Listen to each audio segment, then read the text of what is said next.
Boa noite para vocês. Vocês estão bem? Faz tempo que a gente se vê fazer live aqui. E sexta-feira, 7h30 da noite, estamos aqui para falar de SASP. Ô turma, vocês estão bem? Galera do Instagram já deve estar chegando por aqui. Já tem um povo que eu conheço aqui já. Ah, André já chegou. Turma, é o seguinte. O que nós vamos falar hoje? A gente vai ter uma sequência hoje de 3 dias de live. Então, hoje, sexta, sábado e domingo.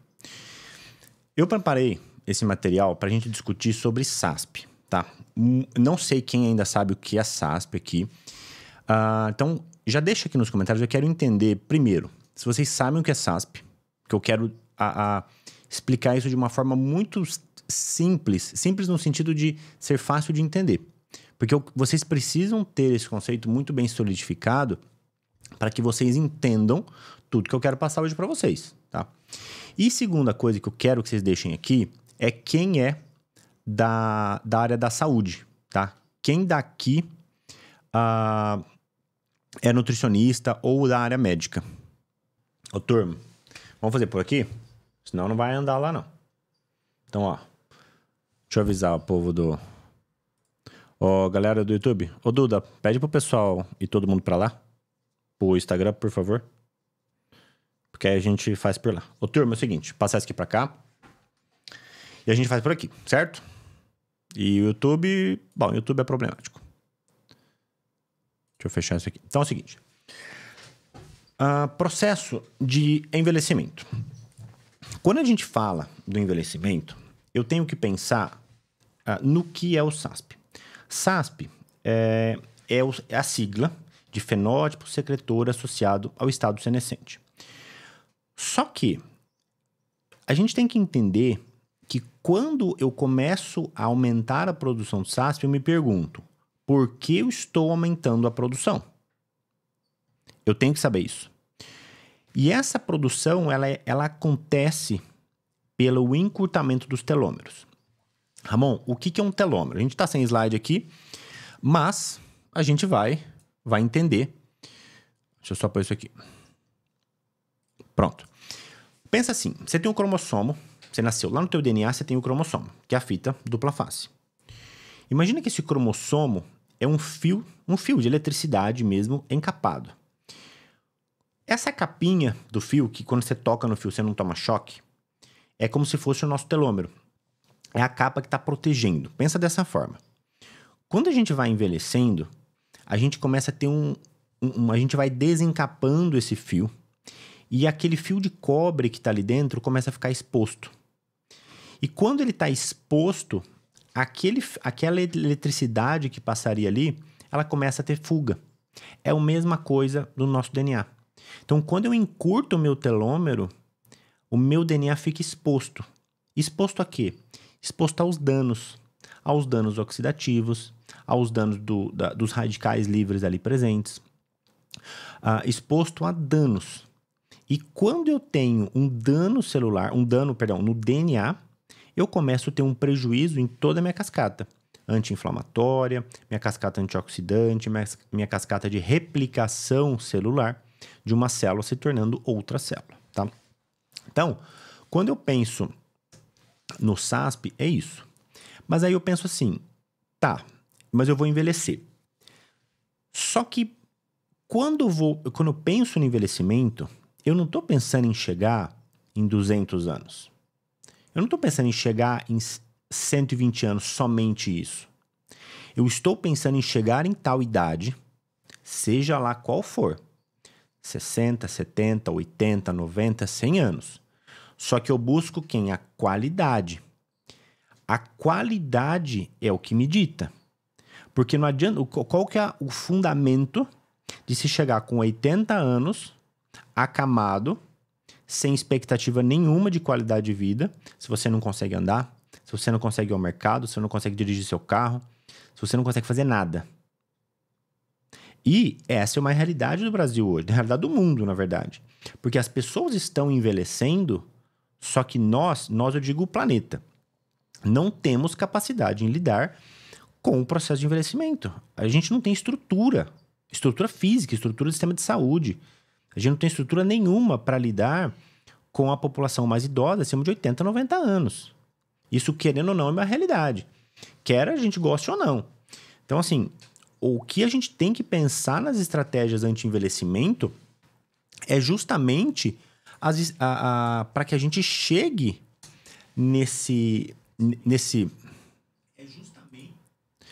momento da nossa velhice, vamos colocar assim, com a qualidade de vida que você consiga executar as suas funções. Funções fisiológicas, funções de viver sozinho, vamos colocar assim, sem depender de ninguém, de um terceiro, tá? Então, isso que a gente tem que fazer. Você envelhece, cuida dos filhos, cuida dos netos, essa é a ideia, tá? Porque eu vejo um monte de gente envelhecendo que não tem qualidade nenhuma de vida. Isso, para mim, não é envelhecer da melhor forma possível, tá? Então, quando a gente pensa nesse processo, eu tenho alguns pilares que eu tenho que obedecer. Para quem tá lá no YouTube, não sei se tá funcionando lá, porque o YouTube tá me sabotando hoje, vai ver lá, depois vai estar gravado, eu coloco lá. Tem o quê? As questões dos 12 hallmarks do envelhecimento, que a gente fala que eles são os nossos direcionadores. Os hallmarks, quando a gente pensa, eu vou falar alguns aqui que vocês não estão vendo no slide. Então, por exemplo, ele aborda tanto a questão do dano ao DNA e a instabilidade genômica. Eu tenho as questões do próprio envelhecimento celular. Eu tenho a perda das proteases, que são proteínas que são formadas ali dentro das células e começam todo aquele enovelamento da proteína, da estrutura quaternada é prejudicada. Então, quando uma célula vai se replicando e tem uma perda dessa estrutura quaternária da proteína, eu vou ter uma consequência de células formadas de forma inadequada, tá? Eu tenho a própria disfunção mitocondrial, que é uma das coisas mais evidentes durante o processo de envelhecimento. Tratar mitocôndria eu considero um dos primeiros pilares para que a gente envelheça menos. A gente tem a própria morte celular programada, porque a gente, eu agora, vocês, todo mundo agora, está formando uma célula ruim. Isso é normal, a gente vai fazer isso. Nosso corpo não produz uma célula sempre boa. Ele produz uma célula ruim, só que se o seu DNA está íntegro, está ativo, se você tem um bom sistema de renovação, o teu corpo identifica, opa, uma célula ruim. O que ele faz? Vai embora. Ele popularmente, assim, ele mata aquela célula, ele destrói aquela célula, recicla, que é o termo correto. Aquela célula pode sofrer uma apoptose, pode ser reciclada.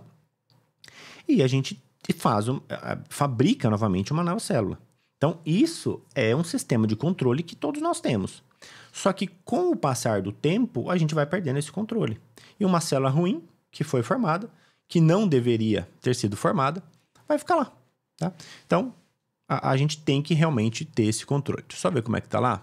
Se a Duda falou comigo. Não, lá acho que desandou tudo. Deixa eu ver se alguém falou comigo aqui.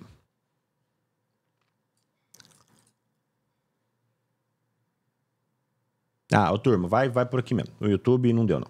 Então é o seguinte. Não, então tá bom. Então, entenderam esses 12 hallmarks? Depois, eu tô salvando a live offline aqui, depois eu vou subir a live lá no Instagram, lá no YouTube, vocês vão ver tudo, tá? Então é o seguinte.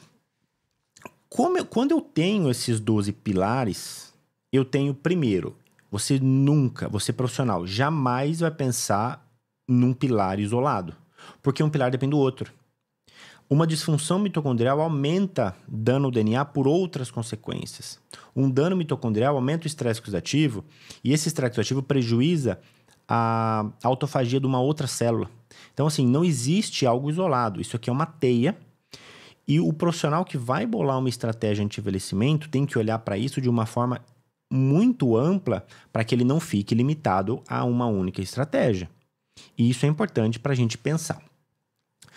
Ok, Ramon, a gente falou então do que é o SASP, que é o processo de envelhecimento, falou dos 12 pilares, mas a partir de quando nós começamos a fazer essa estratégia de envelhecimento?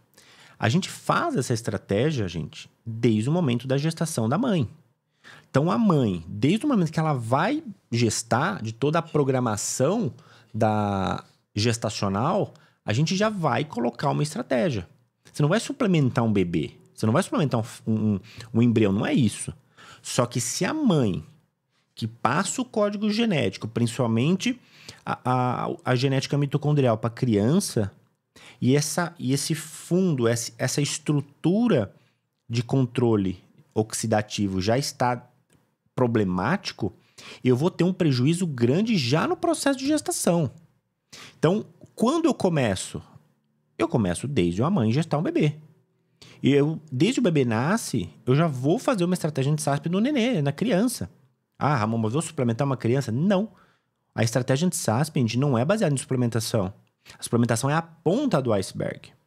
Eu vou começar uma estratégia anti-SASP numa criança na introdução alimentar, no aleitamento materno, na atividade física que essa criança vai fazer, dela não estar exposta a compostos tóxicos como cigarro do pai e da mãe, ou de alguém da família. Então, e a saúde psicológica, tá? Nunca se esqueçam disso, porque a saúde psicológica é uma das estratégias de controle do estresse. Quando vocês voltarem, depois que for assistir lá no YouTube, vocês vão ver lá na parte dos 12 hallmarks, tem o controle de estresse, tem saúde mental envolvida. Então, nós precisamos pensar nas estratégias anti-envelhecimento desde a formação, desde a formação do embrião. E para eu formar um embrião bem formadinho, eu já tenho que ter preparado essa mãe quando? Pelo menos, no mínimo, 6 meses antes do processo gestacional, tá? E depois que essa criança nasce, gente, o processo de envelhecimento vai acontecer. Vai acontecer até a vida adulta, até a terceira idade, e um dia a gente vai morrer. Já é ponto, acabou. Quer a gente goste ou não, tá? Mas a ideia é que a gente chegue lá na frente com a melhor qualidade de vida possível e sem os problemas envolvidos com a dependência de terceiros. E não dependendo da falta da estrutura que nós vemos no país hoje. Vocês estão entendendo? Dá um feedback aqui para mim, porque eu não sei como é que tá a turma aqui. Vocês estão entendendo? Tô sendo muito técnico, gente? Não, né?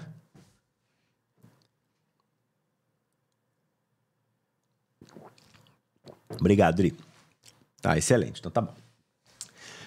Então, gente, o que acontece? Quando a gente começa a envelhecer, quando eu falo da perda da capacidade de renovação, a gente tem na nossa célula um faxineiro.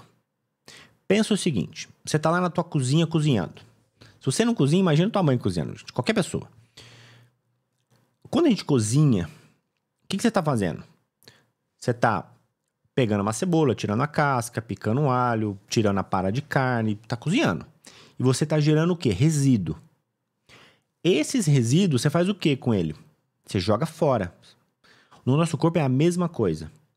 Então, a gente tem um faxineiro na nossa célula que chama-se lisossomo. Os lisossomos, eles pegam todos os resíduos que a gente tem ali no nosso metabolismo celular. Ele pega aquilo e fala, isso aqui é lixo, junta tudo, joga tudo fora e elimina, para pôr ordem. Imagina você cozinhar durante um mês sem limpar a tua cozinha. Você não consegue. Vai ficando lixo para todo lado, tá? A ideia é essa, tá? Só que, quando a gente começa a envelhecer, pensa, pegar alguma coisa, não tem nada para exemplificar.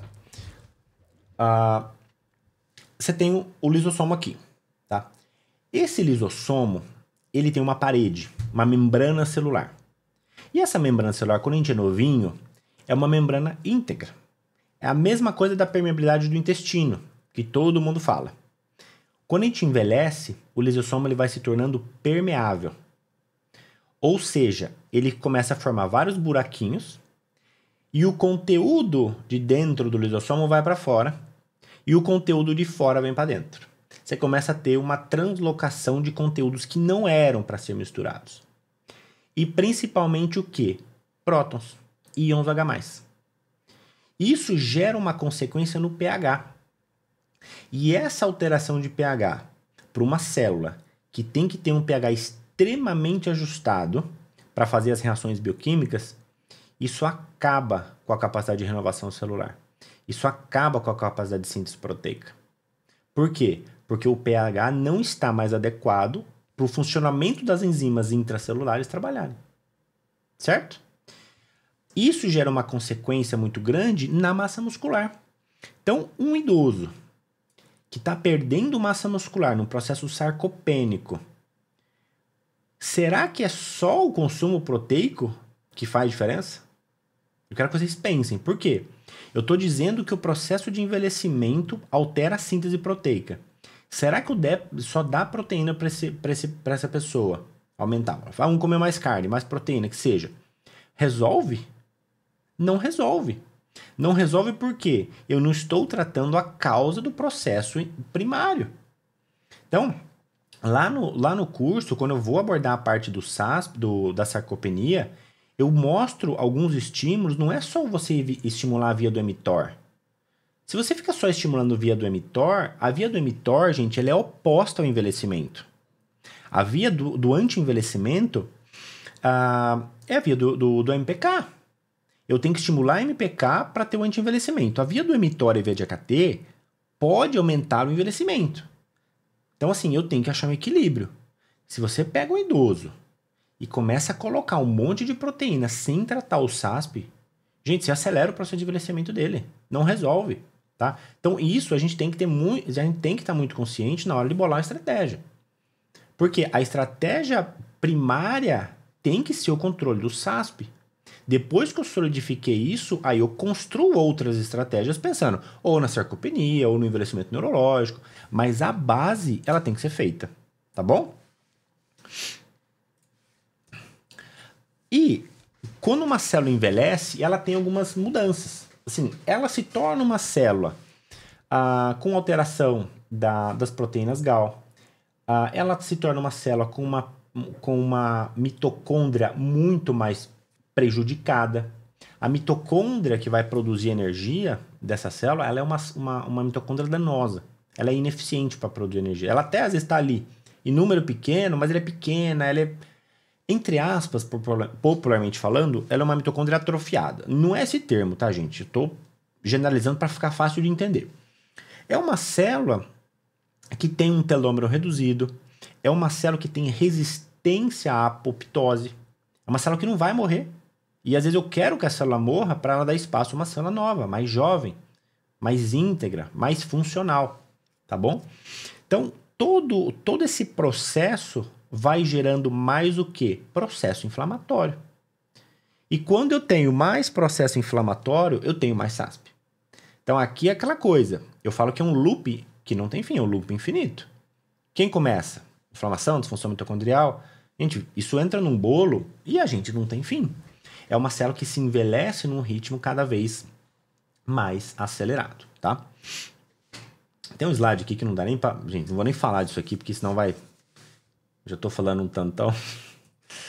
Mas a base tá feita aí. Então, assim, quando eu começo a ter todo esse processo, a gente tem algumas coisas que são muito específicas que eu tenho que ter um controle.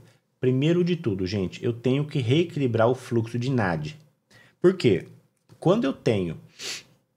Gente, não é NADH, tá? É NAD. Porque o NAD... Lá tem um slide lá no curso que eu mostro com isso. Mas assim, o NAD, ele vira NADH, NADPH, ele fica nesse vai e volta.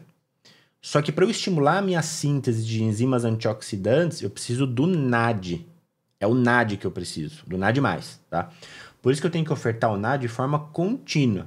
Porque se você bota um tantão de NAD de uma vez só, ele é convertido em NADH, NADPH. Não resolve, eu preciso do NAD, tá? Tanto é que o NAD é o gargalo. O NAD é o meu fator limitante para produzir as minhas enzimas antioxidantes e fazer todo o controle imunológico, tá? Além do NAD, quem que eu tenho como limitação no processo de envelhecimento? Esse vocês vão escutar esse nome agora e vão me ver falando até o final do curso. Sirtuína. Você precisa, eu preciso, todos nós precisamos fazer bons estímulos de sirtuína.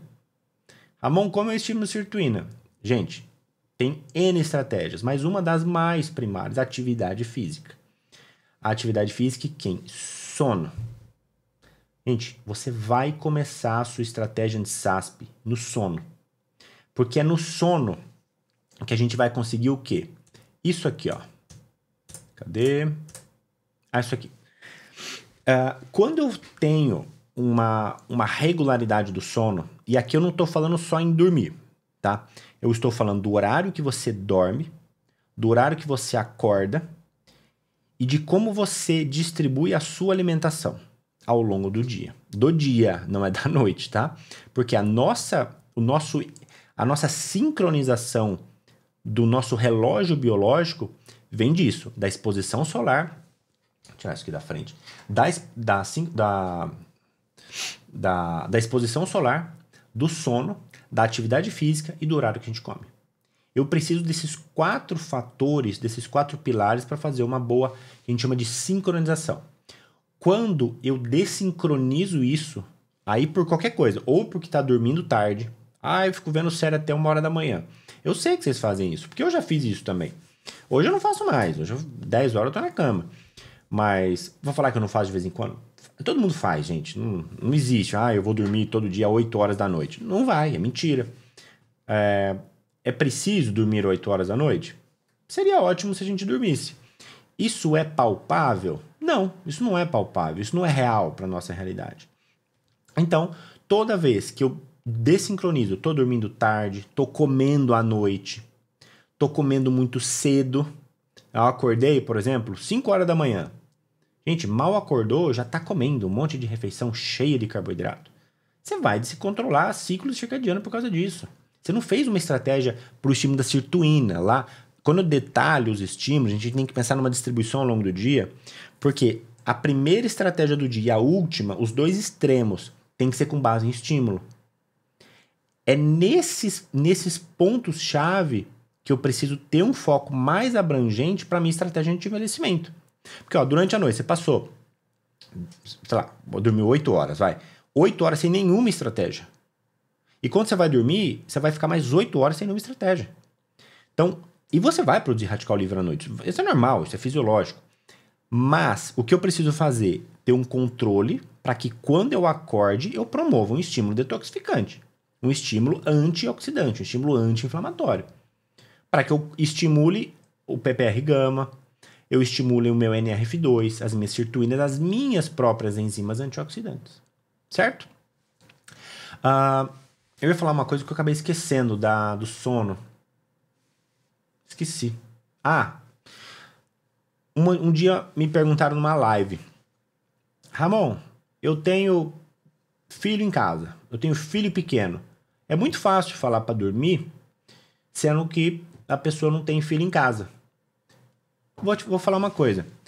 A gente se apega muito a coisas pequenas. Se você tem N estratégias para fazer, você não conseguir fazer uma estratégia, não vai arruinar todas as outras. Então assim, Ramon, não dá para dormir. Tá bom, não dá para dormir. Ok. Você acorda 3 vezes à noite para amamentar? Tudo bem. Você consegue comer direito? Você consegue fazer sua atividade física? Você consegue ter uma alimentação rica em polifenóis? Você consegue ingerir 600 gramas de vegetais ao dia, entre frutas, legumes e verduras? Você não fuma? Você não bebe? Você planeja a sua atividade física? Você medita? Você cuida da sua saúde mental? Então, assim, um único fator não anula. Então, não se prenda, fala, não dá para dormir, não vou fazer nada. A gente faz o que dá para fazer, tá? Isso eu sou muito consciente, até nas consultas, porque às vezes a pessoa fala assim para mim: Ramon, eu só consigo jantar 9 horas da noite, 10 horas da noite, porque é o horário que eu chego do trabalho. Dá para levar alguma coisa? Não dá. Dá para fazer? Não dá. Tem hora que não dá, gente. E a gente tem que moldar. Eu vou falar o quê? Não, então você se vira para comer às 6 horas da tarde? Não, a gente não faz isso. Então, a gente tem que ter um pouco de parcimônia para que a gente consiga implementar, e nunca vai ser perfeito. Mas, se possível, comece pelo ciclo circadiano. Porque às vezes a gente fala assim, não dá para dormir cedo. A maioria é bobagem, gente. Aposto que todo mundo fala que não dorme, não é porque tem filho em casa. É porque vocês deitam, você ficam rolando feed no Instagram. Você acha que eu não sei? Lógico que eu sei. Tá bom. Não mente pra mim, não. Tá? Então, quando eu começo a ter todo esse desequilíbrio do ciclo circadiano, gente, quem que eu mais vou ter o que eu mais vou gerar de prejuízo? inflamação. E em uma única noite de sono, eu tenho quem? Resistência à insulina. Uma noite de sono restrita, tá? A restrição de sono, ela é preditiva para o diabetes, para a resistência à insulina. Você responde pior à oferta do carboidrato já no dia seguinte perante uma restrição de sono. Então, eu preciso controlar isso, porque quem são os gatilhos para o meu envelhecimento precoce? Gente, qualquer doença crônica não transmissível que você controla SASP. Hipertensão, resistência à insulina, qualquer coisa, doença cardiovascular, não importa. Por isso que é bom falar de SASP, de envelhecimento, por quê? Porque quando eu controlo a saúde como um todo, gente, a estratégia anti-SASP ela já está implementada. Você, profissional, que colocar qualquer estratégia anti-SASP que seja, a segunda-feira você vai conseguir com todos os seus pacientes. Não é com um, que eu quero não envelhecer ou envelhecer menos. Não, a pessoa às vezes nem sabe disso. Mas você, como profissional, tem que ter consciência para promover aquilo para ele. Às vezes eu estou modulando uma estratégia, gente, eu nem estou falando para o paciente que eu vou colocar uma quercetina porque ela vai gerar um efeito neuroprotetor e melhora a sensibilidade à insulina. Eu não estou falando isso para o paciente. O paciente às vezes nem quer saber. Só que eu tenho já esse conceito, essa base por trás, para que eu promova aquilo, tá? Então, falar de SASP, gente, todo mundo consegue implementar SASP em todas as consultas e com qualquer pessoa, certo? Então, quando eu penso nessa questão do ciclo circadiano, e esse artigo fala disso, que a modulação do ciclo circadiano, dessa estrutura do nosso relógio biológico, é o preditivo entre idade cronológica e idade epigenética. A idade cronológica é o tempo que você tem de vida. Eu tenho 36 anos de idade. Quanto que é a minha idade epigenética? Eu espero que seja uns 20, né? A gente espera sempre menos. Só que tem gente que é ao contrário. Tem gente que tem uma idade cronológica de 30 anos, de 36, vamos pôr uma idade que é fácil de lembrar. E tem uma idade epigenética de 50. Por quê? O estilo de vida, essa desincronização, por exemplo, do ciclo circadiano, promove um desequilíbrio e aumenta o envelhecimento epigeneticamente falando. Tá? E esse artigo mostra muito bem isso. E ele mostra o quê? O encurtamento do telômero sendo acelerado pela restrição do sono. Não é pela restrição do sono, tá? É pela desincronização do ciclo circadiano. Aí pode ser por restrição do sono, pode ser por uma alimentação noturna, a pessoa que chega ao trabalho e come muito tarde. Aí eu falo assim, se come muito tarde, gente, por exemplo, cheguei às, 10 horas do trabalho e só deu para jantar esse horário. É perfeito? Não, não é, mas é o que deu para fazer. O que eu faço? Eu empurro o meu café da manhã. Porque eu tento manter 12 horas de jejum. É como se eu pegasse meu ciclo inteiro e jogasse para lá e para cá. Tá? Porque imagina, você já jantou tarde e vai encurtar o seu tempo de jejum noturno, você vai fazer uma refeição aqui cedinho, não vai dar certo. Então, é esse manejo que tem que saber, porque é perfeito? Não. Mas é o que dá para fazer. Isso melhora. Não é que eu deixo perfeito, eu minimizo um certo problema, tá? Então, quando eu estou pensando nisso, eu também posso avaliar o quê? Se eu não tenho polimorfismo para prejudicar a sensibilidade à insulina. Porque se eu tenho um prejuízo na sensibilidade à insulina, sensibilidade à melatonina, falei errado.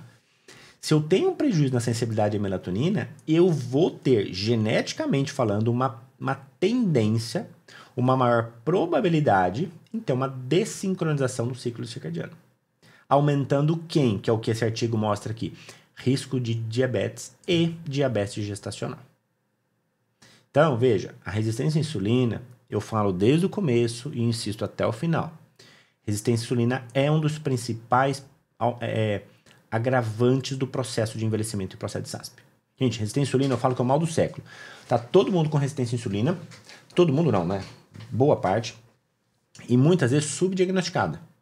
Então, aquele paciente que tem aquela glicemia mais altinha, uma hemoglobina glicada que está batendo ali pro teto, cuidado, porque isso pode ser um grande gatilho. E glicação faz lesão de colágeno, envelhecimento de pele, toda a questão de flacidez. Aí vocês ficam todo mundo gastando com um monte de fortuna com tratamento estético e não está tratando quem está degenerando a tua matriz de colágeno, tá? Que pode ser o processo de glicação. E aqui, esse outro estudo, ele mostra, por exemplo, deixa eu passar isso aqui para cima, gente, pronto. Tá me irritando isso aqui. Endireitar isso aqui, pronto. Esse outro estudo, ele já mostra como que o processo de sincronização do ciclo circadiano melhora quem? Sensibilidade à insulina, melhora, isso aqui, sensibilidade à insulina, células beta-pancreáticas, regeneração dessas células, controle de pressão arterial, tá? Então, o equilíbrio dessa questão do ciclo circadiano, do tempo que a gente faz de restrição durante um período específico do dia, é determinante no processo, tá? Aí eu vou além agora. Vocês estão entendendo? Tá tranquilo, né? Ó, vou só fechar esse raciocínio do sono aqui pra gente passar pra outra parte. Ó, eu tô falando de sono ainda, gente, tá?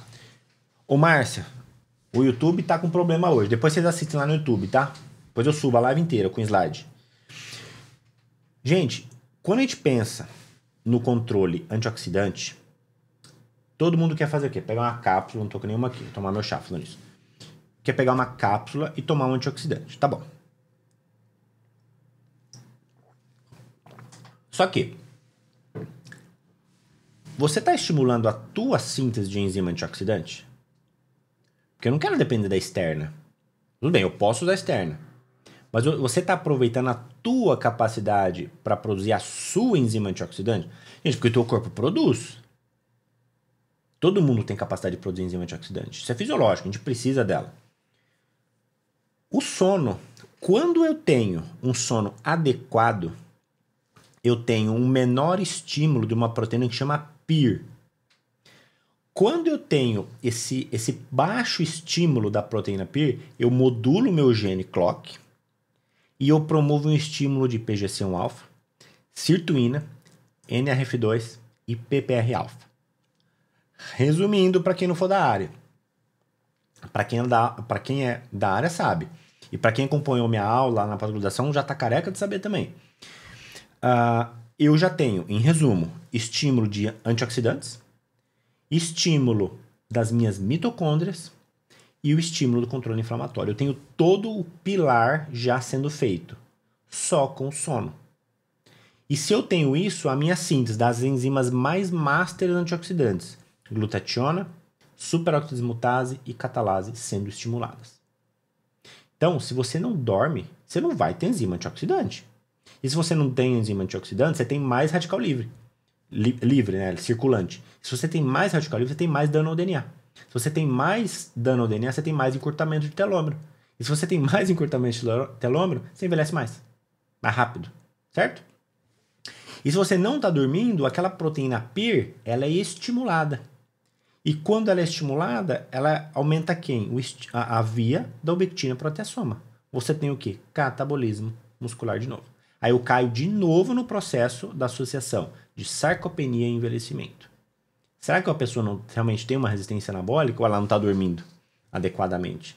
Porque aí se ela não dorme, imagina, ela perde massa muscular, não tem síntese de enzimas antioxidantes, desincroniza tudo e tem resistência à insulina. Olha a problemática que se surge só porque a gente não está dormindo. Certo? Gente, dormir não adianta, tá? Dormir não adianta. Tem que dormir. Isso aqui não se negocia sono. De forma alguma. Não dá para controlar. Tudo bem. Mas 99% de todo mundo está aí e 99% dos pacientes dá para regular sim. Às vezes não faz porque não quer. Ou por preguiça. E aqui, depois vocês veem lá, eu coloquei 12 pilares para o controle do sono e melhora da qualidade do sono. Aqui no meu Instagram, gente, eu postei esses dias. Passa uns 4 posts para trás, vocês vão ver lá. Post é a mesma coisa. 12 estratégias para melhorar a qualidade do sono. Depois vocês leem com calma. Não vou ficar lendo nada aqui não, senão vai ficar chato, tá? Não consigo ler slide, gente. Slide para mim é um guia e só. E quando eu tenho esse controle do meu sono, quem que eu começo a ter de forma mais bem produzida? Melatonina. E a melatonina, ó, promove crescimento ósseo, estimula a defesa antioxidantes, neuroprotetora. Fala assim, eu tenho risco de Alzheimer. Tá dormindo? Não tô. Não dorme. Ah, mas vou suplementar o ômega 3. Dorme primeiro. Ah, mas tem um Neuraveno. Tá dormindo? Dorme primeiro. Gente, sono é a primeira coisa. Depois do sono, pensa no resto. Não adianta nada você suplementar um monte de coisa e não dormir, tá? Pelo amor de Deus, não vai fazer isso não. Aí, gente, suplementar melatonina pode ser na forma de phytocherry, pode ser na forma de herbatonin. Eu gosto de herbatonin, eu gosto muito, pra mim gera muito efeito. Gera uma estabilidade no sono pra mim bem boa. Ou a própria melatonina, tanto faz, tá? Ó, falamos de sono. Fala aqui se vocês entenderam o que eu tô falando. Agora eu vou passar pro próximo ativo de controle de envelhecimento. Certo aí? Deixa eu ver se a Duda tá aí. Tudo certo aí?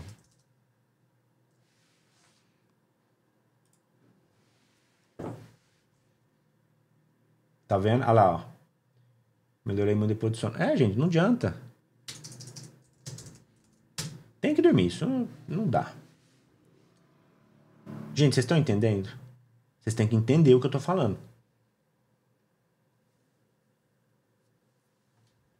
Às vezes, gente, eu falo muito rápido, tá? Pra quem não sabe, gente, eu sou dislexo, tá? Então, assim, eu tenho um problema com palavras, eu tenho um problema com slides, eu não gosto de usar slides. Já cheguei uma vez pra dar aula, não funcionou o pendrive lá, aí começou a botar em computador. Falei esse dia pra um paciente meu. Aí plugaram no computador, corrompeu o pendrive, não tinha slide. Falei, gente, vamos fazer aula sem slide. Não preciso disso pra dar aula. Olha, tá todo mundo entendendo? Às vezes eu falo assim, gente, vocês estão com dúvida? Quando alguém fala não. E aí eu não sei se eu tô explicando muito bem ou se a pessoa não tá entendendo nada, né? Tem as duas coisas. Então, bora lá. Segunda coisa. Primeira coisa, a gente tá dormindo. Segunda coisa, gente, ômega 3. Ramon, mas você falou que mitocôndria é o principal pilar para o envelhecimento. Por que você não colocou ele primeiro antes do ômega 3? Porque o estímulo mitocondrial, a gente não precisa de ativo para fazer. A atividade física faz. Então, assim, se você está treinando, você já consegue, gente, promover. Agora, o ômega 3, se você não comeu o ômega 3, seja na alimentação, ou suplementando, gente, não me importa. Tem que consumir ômega 3 de forma externa, exógena. Então, assim, não tem opção. E na alimentação, a gente não bate a dose. Então, a gente precisa suplementar o ômega 3. Então, assim, quando vocês forem ver os slides, eu deixei aqui uma diferença. Eu deixei o ômega 3 e deixei também o óleo de crio, que eu uso muito no processo de anti-envelhecimento. O ômega 3, ele tem uma questão muito mais focada no PPR-alfa. Então, assim, a parte do estímulo mitocondrial do ômega pelo EPA é melhor. Eu tenho um efeito muito mais específico para a questão do controle da resistência à insulina, usando o ômega 3, e na mobilização de gordura pelos tecidos. Já o óleo de crio, eu penso muito mais no controle anti-inflamatório das vias de ácido araquidônico. Por que eu digo isso? O ômega 3, se for para escolher um só, é o ômega 3. Tá? Ele é sempre a base. Porque o ômega 3 é o EPA com DHA, ele tem a junção dos dois. O óleo de crio, ele é rico em fosfolipídios, tem astaxantina. Só tem que tomar cuidado se alguém é alérgico a camarão, né? Porque como ele é derivado de um crustáceo, não lembro o nome do camarãozinho lá, do crustáceo agora. Pois eu olho. A gente pode ter uma hipersensibilidade, um risco de alergia, tá? Então, é uma possibilidade de ter um problema. Do contrário, a gente pode usar. A diferença é que o ômega 3, o foco para usar de dia e o óleo de crio, o foco para usar à noite. E esse estudo aqui, ele mostra justamente isso. Como que a suplementação do ômega 3 melhora a resistência à insulina. Só que aqui tem que ser em dose alta, gente. A dose aqui de ômega 3 é coisa de 3 gramas, tá? 3 gramas dia. Da soma de EPA com DHA. Só que tem um problema. Se todo mundo for falar assim, eu vou pegar o ômega 3 e vou começar a tomar em dose alta. Tem que tomar um cuidado. Por quê? Esse polimorfismo aqui, que é o FAD, eu tô falando aqui o polimorfismo porque não tá dando pra ver os slides. O FADS, chama FADS1, tá? Quem viu minha aula da pós já viu isso aí. O nosso EPA, basicamente, tem um EPA aqui. Ele vai sofrer uma conversão e aqui ele vai virar o DH. Quem tem esse polimorfismo, o ômega 3, o EPA, ele vai ser desviado para a via do ácido araquidônico, que é inflamatória. Então eu posso ter um aumento da minha atividade inflamatória usando na teoria um anti-inflamatório. Olha que loucura. Por isso que se eu pego às vezes uma pessoa muito inflamada, você não vai dar ômega 3 a princípio. Porque a chance, primeiro, dele ter um polimorfismo, você não sabe. Tem que ter um teste genético em mãos. E se ele já tem um processo inflamatório muito alto, aí você vê nos exames, ferritina, VHS, relação neutrófilo-linfócito, aí eu explico lá no curso com detalhes como que avalia isso, que não dá tempo. Você não deve usar o ômega 3 a princípio. Você usa o DH, você usa a final da via. Tá? Por quê? Senão você vai desviar mais a via para o ácido araquidônico. Então o que a gente faz? Ou você usa o DH, ou aí você pode associar o óleo de crio. Tá? Porque aí eu consigo uma oferta, uma sinergia muito melhor para fazer o controle desse estresse oxidativo, desse fator inflamatório. Certo? Gente, só bate o olho numa pergunta aqui. Ômega 3 para quem tirou vesícula? Pode tomar, não tem problema nenhum. Obrigado, Vanessa. Vocês estão entendendo, né? Já respondi tua pergunta. Que bom. Então, vamos adiante. Ó, aí, aqui, vocês veem lá, eu coloquei todos os ativos para que a gente melhore o que a gente chama de fluidez. Porque assim, a tua célula, você tem uma parede celular aqui, tá? Meio extracelular e meio intracelular, tá? Tudo que tem que entrar na tua célula tem que passar pela membrana, tem que atravessar, tá? Só que algumas pessoas, geneticamente falando, têm essa parede dura, rígida, e o transporte de qualquer coisa, tá? Mas aqui eu quero focar no transporte de gordura. Entrar gordura e sair gordura. É dificultado. Você tem a parede, a gordura tá aqui fora, ela não consegue entrar. Ela tenta atravessar e não vai. O que acontece com uma gordura que está solta? Não é que ela está solta, ela está no meio extracelular. Ela não consegue adentrar na célula. Ela vai sofrer a pior coisa que uma gordura pode sofrer. Peroxidação. Gordura livre é igual a peroxidação. É por isso, gente, que não compra um azeite de oliva velho. Porque o óleo ali já foi peroxidado. E o óleo oxidado, peroxidado, é mais lesivo para as nossas células, para as nossas artérias, do que um óleo, talvez de pior qualidade, vamos falar assim, que não foi oxidado. De uma gordura que não foi oxidada. Então, assim, ter um polimorfismo que dificulta o transporte de membrana dessa gordura, essa gordura vai ser muito mais sujeita à parte oxidativa. E quando ela é oxidada, gente, vai desencadear uma resposta de dano celular altíssima. E pessoas com o polimorfismo que tem isso, que é o FABAP, FABP2, tá? Depois vocês veem lá os slides. E no curso eu detalho isso muito bem, eu até mostro a suplementação específica para isso. Então, assim, pensar na permeabilidade da membrana. Vitamina A, fosfolipídios, mais DH, mais óleo de crio, mais astaxantina. Eu preciso pensar, fosfatidilcolina, fosfatidilcerina, eu preciso pensar nessa suplementação. Por quê, gente? Vamos lá, você tem uma membrana. O teu corpo não sabe fazer outra gordura que não seja saturada. A única gordura que o teu corpo sabe fabricar é saturada, que é a gordura que você tem no pneuzinho. É a mesma coisa, aquela gordura saturada. Sabe uma picanha? A gente pega uma carne e tem aquela capinha de gordura, a nossa gordura é igual, tá? Nosso corpo só sabe fazer essa gordura, não faz outra. Se você não consome essas gorduras boas, monoinsaturada, poliinsaturadas, óleo de crio, ômega 3, para incrustar essa gordura na tua membrana, essa gordura Qual gordura que teu corpo vai colocar nessa membrana? A saturada, ele só sabe fazer gordura saturada.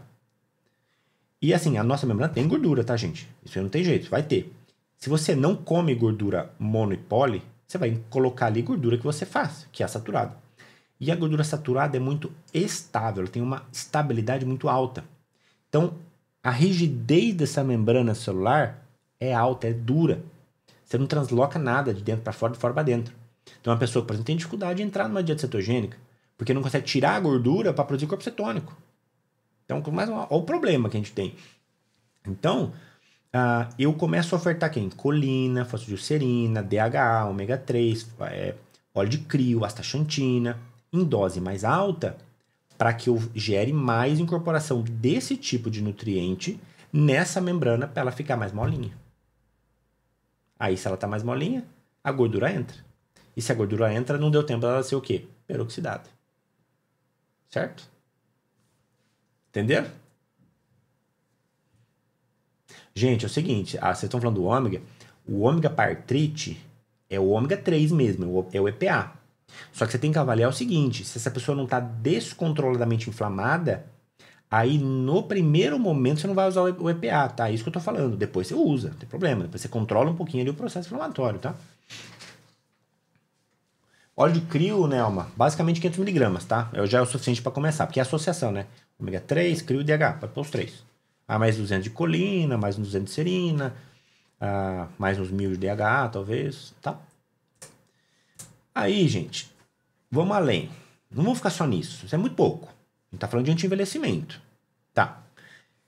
Vamos falar de proteção na membrana. Por quê? Se eu tô falando que você pode sofrer um processo oxidativo nesse meio, o que acontece com a membrana celular que está exposta? Lesada? Ela sofre um processo de dano. Então, como que eu posso proteger essa membrana de uma forma mais abrangente para que eu envelheça, que eu tenha menos dano para o processo de envelhecimento? Existe um suplemento, um ativo que é muito pouco lembrado. Se chama-se licopeno. Ninguém lembra dele, não sei porquê. Todo mundo lembra dele só para próstata. Tá bom, ele tem um efeito lá em câncer de próstata, tá muito bem estudado, tá muito bem, ok. Até em redução do tamanho de próstata ele está envolvido. Só que o licopeno, quando você tem aqui não tem nada para exemplificar, gente.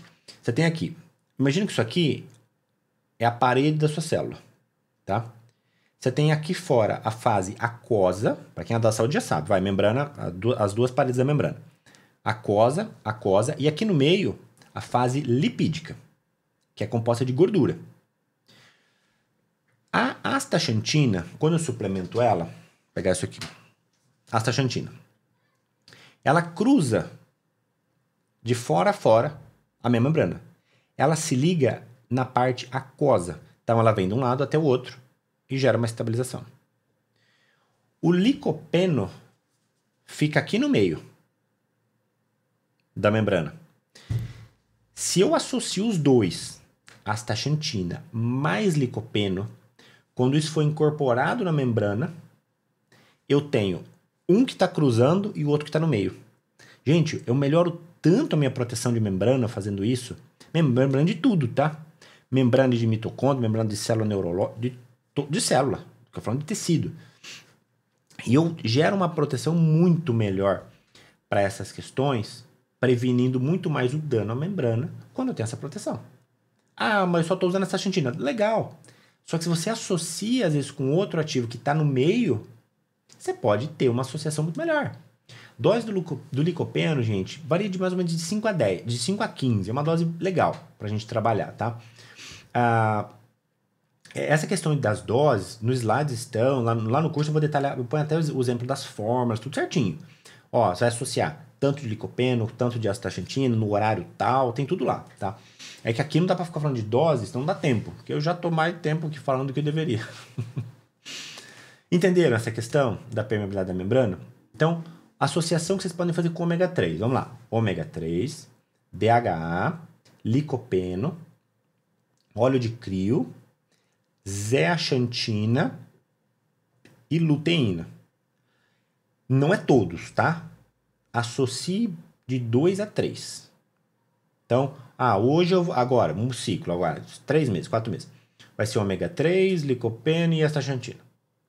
Depois de um tempo, ômega 3, DHA e zeaxantina. Depois de um tempo, luteína, zeaxantina e licopeno. Sei lá, você vai ciclando isso, vai modificando, tá? Porque a nossa estratégia é mutável, a gente vai mudando ao longo da vida, tá? E aí, por último, a gente vem falar das mitocôndrias. Que aí assim, aí a gente chega na mitocôndria, tá? Primeiro eu falei do resto. Estão entendendo?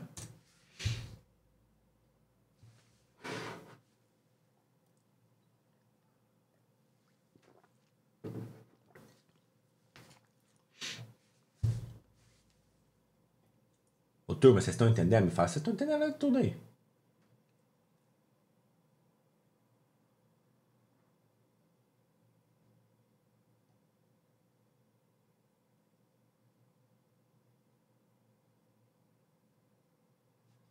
Ó, cana barrocela, verdade, tá? O ômega 3 tem que ter vitamina E sim.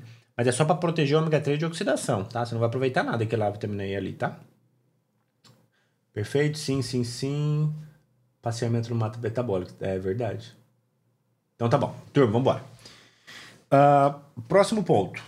Pra gente fechar essa linha dessa live. Estímulo mitocondrial. Gente, quando eu falo do estímulo da mitocôndria, o que é a mitocôndria? Pra quem não sabe. Mitocôndria é a nossa hidrelétrica, é a nossa usina de energia. Você produz energia para andar, para caminhar, para correr, para dirigir, para subir uma escada, para tudo, para viver, para o coração bater, através das mitocôndrias. É ela que produz tua energia. Simples assim. Só que eu tenho que ter um bom estímulo da minha mitocôndria com uma proteínazinha coativadora que chama-se PGC1-alfa. O PGC1-alfa, a gente chama ele de uma proteína coativadora. Ou seja, eu falo que ele é um organizador do genoma da mitocôndria. Ele estrutura tudo ali, tá? Todo o DNA é estruturado por ela. E o PGC1-alfa, eu falo que ele é um fator de transcrição. E o que um fator de transcrição faz? Ele sempre se liga a alguma coisa para organizar. Então, assim, se ele se liga ao PPR-alfa, eu estimulo a síntese da minha mitocôndria, produzir novas mitocôndrias. Se o meu PGC1-alfa se liga ao NRF2, eu controlo... O que o NRF2 faz? Eu controlo o efeito detoxificante, antioxidante, síntese de enzimas antioxidantes. Então, quando o meu PGC1-alfa está envolvido, está bem estimulado e está ligado ao NRF2, eu controlo toda essa genoma do sistema antioxidante. É como se fosse um maestro. Um maestro de uma orquestra, tá? Ele vai ali, vai mexer na varetinha ali, controla, aumenta, diminui, faz isso. Então, quando eu perco essa capacidade do meu PGC, eu começo a ter um declínio da minha capacidade de metabolizar gordura. Eu começo a ter aumento da resistência à insulina, uma dificuldade em fazer fosforilização das minhas vias energéticas. Então, eu começo a ter um prejuízo no meu ciclo de energia. Tá, e como que eu controlo isso? Primeira coisa, reduzir a oferta abusiva de carboidrato, de glicose. Por quê? A glicose eu falo em hiperglicemia, gente, é da resistência à insulina, é consumir muito carboidrato. Ela bloqueia a expressão no PGC. Ela bloqueia as minhas sínteses de mitocôndria. Então, eu tenho que fazer um controle da minha glicose, da ingestão, né? Uma refeição, uma carga glicêmica mais baixa e uma também restrição energética, da restrição calórica. Porque quando vocês pegarem qualquer artigo de longevidade, vai estar sempre lá CR, que é da restrição calórica. Essa restrição, comer menos, gente, comer menos caloria, é isso, tá? Não é comer menos para perder peso até sumir, não é isso. Mas tenha em mente que o controle energético do que você come é importante para a sua longevidade.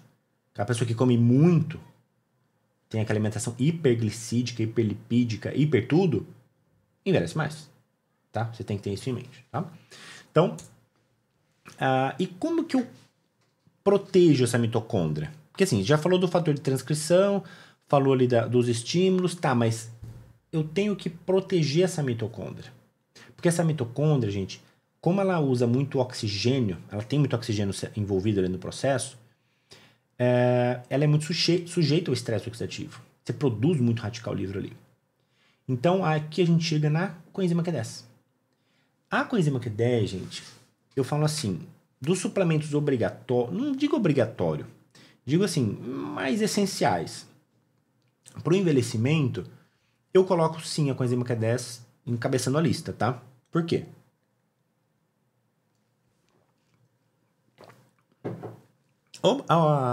A coenzima Q10, a ubiquinona, tá? Porque a gente vai ter que diferenciar. A ubiquinona, que é a coenzima, e o ubiquinol, que é a fração já ativa da coenzima Q10. Ela tem uma capacidade de receber elétrons. Então, lá na fase final, na crista mitocondrial, onde está produzindo toda aquela questão final de energia, eu tenho muitos elétrons ali sendo produzidos e transportados, eles migram de cadeia em cadeia. Isso pode gerar um estresse oxidativo muito alto. E como a coenzima tem essa capacidade, ele fica sendo oxidado e reduzido, ubiquinona, ubiquinol, ubiquinol, ubiquinona, ele fica nisso. Então, ele tem um efeito que a gente chama de antioxidante da membrana da mitocôndria. Então, ele protege a mitocôndria. Veja bem, eu não estou falando que você vai aumentar a energia com a mitocôndria, embora seja um efeito também possível dela. Aqui eu estou falando da coenzima, gente, para proteção mitocondrial. Eu estou protegendo a tua membrana de um dano que poderia aumentar, um dano mitocondrial que aceleraria o processo de envelhecimento. É isso que eu estou falando, tá? Então, quando eu penso nessa questão da suplementação da coenzima, e as doses da coenzima variam ali, no mínimo 100 mg, eu gosto de trabalhar, mas a gente pode subir essas doses dependendo do caso. Em gestantes a gente acaba subindo, porque a necessidade na gestação é muito alta. Só que a coenzima ela participa de um outro processo que todo mundo esquece, que é do ciclo lá da homocisteína. Por quê? Ramon, o que coenzima Q10 tem a ver com o ciclo da homocisteína? Vou te explicar.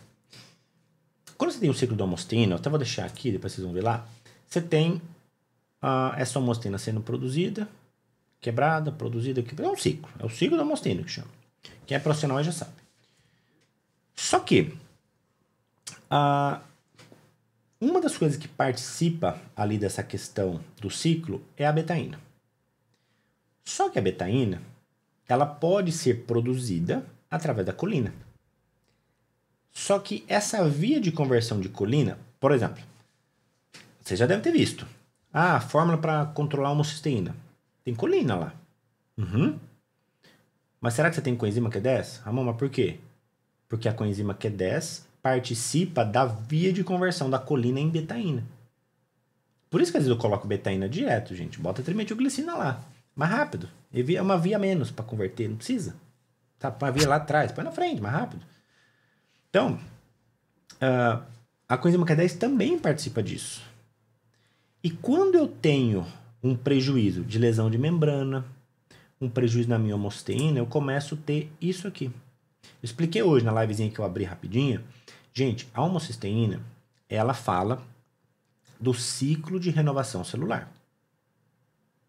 É a velocidade. Se eu tenho uma homocisteína alta, eu sei que eu não tenho capacidade de metilação eficiente. Não tenho doadores de grupo metil fornecendo isso para promover essa síntese de degradação, síntese de renovação de homocisteína. E isso eu começo a ter um prejuízo enorme. Primeiro, no processo vascular. Homocisteína aumenta a vasoconstrição, pode aumentar a pressão arterial. Prejudica a parte vascular, a parede da artéria, a parede das veias, dos capilares, são mais agredidos. Então você começa a gerar um processo mais inflamatório nessa vascularização, por causa da homocisteína alta. E aqui esse estudo mostra, por exemplo, valores de homocisteína considerados até normais, aumentando o risco cardiovascular, de aterosclerose, risco de morte de todas as causas pela cardio. Então, por exemplo, só para vocês saberem, o ideal é uma homocisteína até 8. Se eu tenho uma homocisteína de 8 a 10, o meu risco cardiovascular, comparado com ter uma homosteína de 8, é de 80% mais. 80% mais. É quase 2 vezes. Se eu tenho já uma homosteína de 10 a 13, o aumento, gente, é de 3 vezes mais. É 320% maior do que quem tem uma homosteína de 8. De 7,9, que o estudo colocou aqui. Então, veja. Você está pensando numa pessoa que está envelhecendo, que já tô preocupado no ritmo de turnover dessa célula, a homosteína está alta, eu já tenho um problema cardiovascular envolvido, um risco de... Às vezes já tem pressão alta, às vezes já tem um monte de coisa, gente. Você pega, às vezes, uma pessoa de... Ninguém cai bonitinho no consultório, vocês sabem disso. As pessoas já têm problemas. Chegou com todos os exames bonitos. Não cai, gente. Vocês sabem disso. Olha, esse ano teve um paciente que chegou para mim, não tinha nada errado. Eu falei assim, gente, o que você está fazendo? Continua fazendo igual. Mas assim, não é a realidade. Todo mundo chega com alguma coisa. Mas tem um problema. Não é um problema, a gente ajusta, a gente vai ajustando. E assim, esse ano tá com uma coisinha, o ano que vem aparece outro, a gente vai equilibrando isso. Isso é normal. Eu faço isso comigo.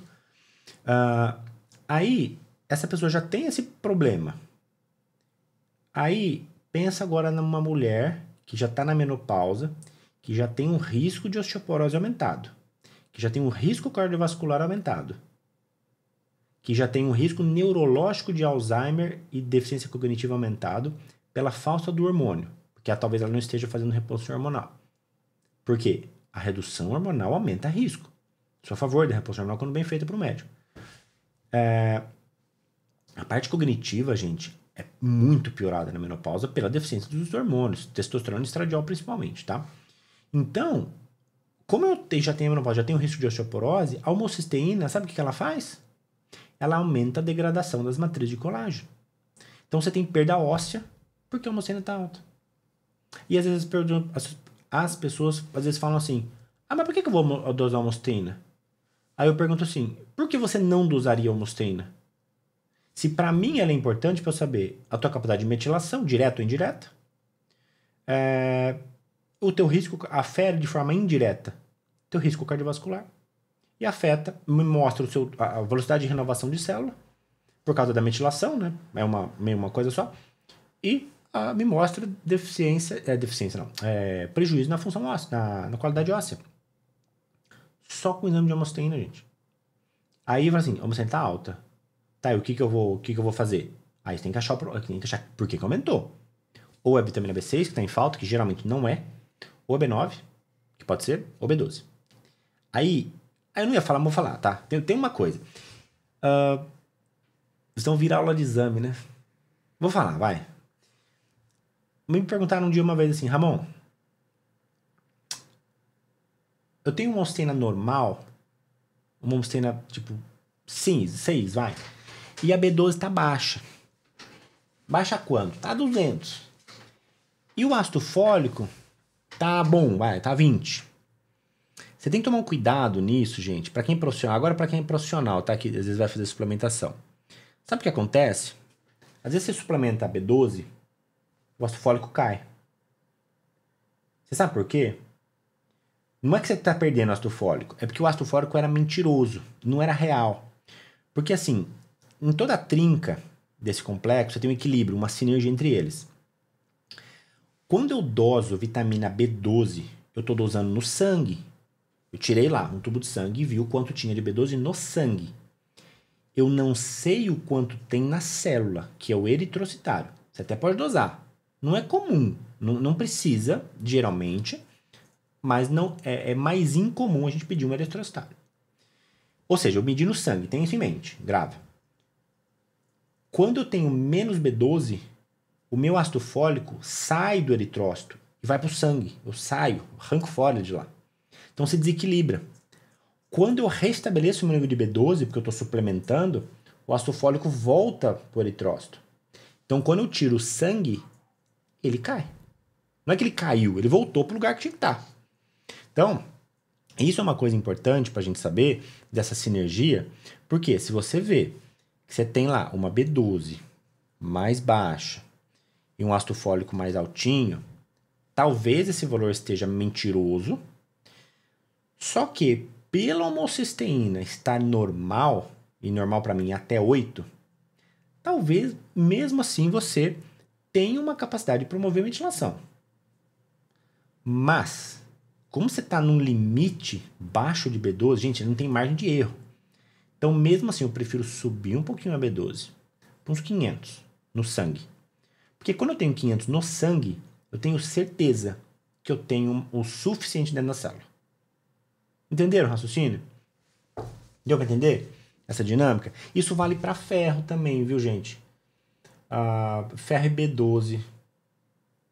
Ferro e B12, uma coisa que aumenta tanto o problema de estresse oxidativo, é que já deu 1h e pouco de live, não dá para falar, né? Nossa senhora, 90 minutos de live. Entenderam, gente, essa questão do risco da homosteína? E ainda falando da coenzima Q10, só para a gente fechar aqui um raciocínio, quando eu penso no uso da coenzima, ela tem um potencial muito importante de favorecer, de potencializar o efeito de outros ativos, como curcumina, N-acetilcisteína, epigalactocatequina, quercetina, fisetina. Quercetina e fisetina, gente, última aula, domingo. Ativo senolítico fortíssimo, a gente usa muito para fazer controle de envelhecimento, tá? Então, vai estar tudo lá, ok? E ó, só puxando o gancho, quem usa estatina vai usar coenzima Q10 e ponto final. Isso aqui não se discute, tá? Então, ó, resumão, vou falar aqui, depois vocês verem lá no slide. Estímulo mitocondrial e proteção, suporte de mitocôndria. Coenzima Q10, ubiquinol pode ser usado ou não. Existe um polimorfismo específico, no curso eu vou detalhar isso com muita clareza, para saber se precisa ou não usar o ubiquinol. Creatina, não vou falar de creatina, eu falo isso todo dia. Ácido alfa-lipoico faz uma bela proteção de membrana e ajuda na resistência à insulina. Acetil-L-carnitina, importante, mas por curto período de tempo, por causa do estímulo de T-mal, que pode aumentar risco cardiovascular. Berberina, transresveratrol e quem? Sono. E mais quem? Atividade física. Fundamental, tá? Gente, Cava Q10 é a mesma coisa da coenzima, só que tem uma biodisponibilidade muito maior. Eu coloquei coenzima aqui, porque como é o que todo mundo conhece, a gente pode usar coenzima, ela é mais barata, mas se puder usar Cava Q10, com certeza é melhor, tá? Sem dúvida alguma. E tem a vantagem, né? Ó, coenzima Q10 precisa ser consumida com gordura, comida, almoço, janta, tanto faz. Deixa mais para o almoço, tá? Mais para cedo. No caso de perder sono e tudo mais. A Cava Q10 não. A Cava Q10 para tomar do estômago vazio, com comida, sem comida, isso vai indifere, tá? Só cuidado com aquela coisa de tantas vezes mais biodisponível. Se você for fazer a conta, eu vou ofertar 200 como é que fala? De coenzima Q10 e vou colocar 50 de Cava Q10. É pouco, gente, não põe não. Eu ponho no mínimo 100 de Cava. E coenzima uns 200, tá? Certo? Gente, aqui, para quem estiver vendo os slides, só para a gente finalizar, eu gosto muito dessa imagem. Basicamente, ela é uma árvore que mostra todas as raízes e toda a parte das folhas. O que isso nos traz como reflexão? Tudo que a gente vê de problema, o paciente sentou na tua frente, você está pegando o exame, você está olhando, você está vendo, é a folha. É o que já aconteceu. É o que já está sendo mostrado. É o que eu tenho que tratar? Também. Porque eu tenho que consertar aquilo que está ruim. Só que eu tenho que ir além. Eu tenho que ir lá na base e pensar o que eu trato, o que eu faço de prevenção para que uma folha errada não nasça de novo. Então é isso que eu quero que vocês entendam. É por isso que eu estou trazendo esses 3 dias. É por isso que eu fiz toda essa linha de raciocínio em todo esse curso. Porque eu preciso que vocês entendam todas as bases para que a gente construa as estratégias de uma forma direcionada e individual. Porque eu tô falando assim, quercetina, é para todo mundo? Resveratrol para todo mundo? Tem gente que fica ansioso com resveratrol. Tem gente que não dá certo tomar resveratrol. É quercetina ou quercetin? Qual que é melhor? Qual dose eu vou usar? Em que horário? Será que vale a pena usar mais um resveratrol ou mais um curcuveio, mais um clonique? Eu invisto mais na parte anti-inflamatória ou mais na parte senolítica? O que eu faço? Então, gente, a gente tem que saber o que a gente está fazendo. Então, assim, exame, o histórico clínico do meu paciente, tudo que ele me traz de dado, do que ele sente, isso é importante para mim. Gente, a anamnese é fundamental. Saber quem tá ali, eu converso. E às vezes quando eu conversando com o meu paciente, eu não tô nem escrevendo. Eu paro aqui, eu fico olhando. Igual aqui, eu sento e fico conversando. Às vezes eu pego, anoto alguma coisa específica ali que eu preciso, né? Eu não anoto muita coisa, eu anoto pontos-chave, por causa da dislexia, para mim é ponto-chave, eu vou fazendo umas setas lá e isso eu organizo na minha cabeça. Para mim funciona assim. Mas o que você tem que saber é entender quem está na sua frente para que você faça uma estratégia anti-SASP para aquela pessoa. E essa estratégia ela é mutável, ela vai mudar ao longo do tempo de acompanhamento. Tem a espinha dorsal e tem as ramificações. A espinha dorsal, gente, é uma coisa, que é a nossa base, lá os 12 hallmarks. Mas como a gente vai fazer a dose que eu vou usar, porque se eu errar na dose, eu pioro a resposta oxidativa dele, tá? Ah, quanto mais melhor. Não é não. Existe uma coisa que se chama mito-hormese. O processo inflamatório é fundamental. Se você inibe muito, você gera prejuízo no sistema inflamatório antioxidante. Você piora a pessoa. A mesma coisa, mulheres que estão grávidas no último trimestre. Não pode fazer consumo alto de antioxidante. Você gera problema cardíaco na criança. Porque é o último estágio de formação, onde tem todo o fechamento da cadeia cardíaca, é dependente de processo inflamatório. Fica tomando um monte de antioxidante pra você ver o que acontece. Dá errado. Já é problema cardíaco na criança. Então, assim, a gente tem que ter SASP, a gente tem que ter processo inflamatório. O que a gente tem que ter um bom senso, parcimônia e saber fazer uma avaliação criteriosa de quem que tá ali na frente e o que eu vou usar para fazer o controle. Nem além, nem aqui. Certo? Gente, entenderam? Ó, amanhã depois eu subo lá no YouTube, tá? Aí vocês vão ver os slides. E o duro aqui pro YouTube, a câmera tá aqui. O YouTube tá aqui. E vocês estão aqui. Então quem assistir a aula vai ver acho que eu vou pegar a imagem daqui e vou jogar. Vou recortar a imagem daqui. Eu edito depois. Isso é facinho fazer. Ô, gente, vocês entenderam? Ó, são 9 horas da noite, né? Tá bom, né? Gente, obrigado pela presença. Ó, amanhã, fazer um convite. Sai ainda não, aguenta aí. Amanhã, eu e a Flávia Nascimento. Não sei se a Flávia aguentou ficar aí até o final. A gente vai dar continuidade nessas lives. A gente falar de processo inflamatório, tá? A especialidade da Flávia a Flávia é amiga minha. É minha médica, ela que me prescreve o resveratrol intramuscular. É tudo a Flávia que faz pra mim. Ela é minha médica também. E a gente vai fazer amanhã toda essa discussão do processo inflamatório. A Flávia tá aí. Do processo inflamatório. Flávia, amanhã eu te mando aula, tá? Pra falar o que a gente fala. Pra gente dar continuidade nisso. E na sexta-feira eu vou falar dos ativos senolíticos pra gente fechar toda essa linha de raciocínio, tá? Então tudo que eu fiz foi... Gente, a minha cabeça é dislexa, então eu tenho que manter uma linha de raciocínio, senão eu não consigo. Então, bases, estímulos básicos, 12 hallmarks, amanhã processo inflamatório e depois senolítico. É a linha que a gente vai seguir. Certo, gente? Obrigado pela presença. Deu um probleminha lá no YouTube, problemas técnicos, não liga pra isso não esquenta a cabeça e a gente toca. Certo? Gente, obrigado, beijo pra vocês, até amanhã. Tchau. Amanhã é 7h30. Tchau, beijo.